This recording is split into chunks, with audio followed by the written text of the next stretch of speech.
এই আল্লাহর বান্দা, তোমার বিচার শেষ, তুমি জাহান্নামে চলে যাও। আমার বিচার শেষ মানে? আর আমি জাহান্নামে কেন যাব? আমি তো 5 ওয়াক্ত নামাজ পড়তাম আর আল্লাহর ইবাদত করতাম। তুমি দুনিয়াতে নামাজ পড়েছো, আল্লাহর ইবাদত করেছো, কিন্তু তুমি এমন একটা পাপ করেছো যার কারণে তুমি আজকে জাহান্নামী। আমার জানা মতে আমি তো কোনো পাপ কাজ করিনি।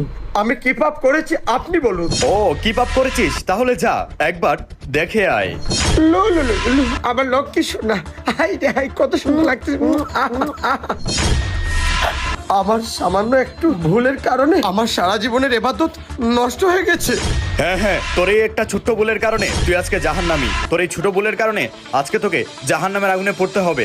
যা, তুই জাহান্নামে যা, তুই জাহান্নামী। না না, আমাকে জাহান্নামে দিয়ে না, আমি জাহান্নামের কঠিন আগুন সহ্য করতে পারবো না। না রে পাপী, তোকে আর কোনো সুযোগ দেওয়া হবে না, তোকে মাফও করা হবে না। তুই জাহান্নামী, তোকে জাহান্নামের কঠিন আগুনে পুড়তে হবে। যা, তুই জাহান্নামে যা। না না।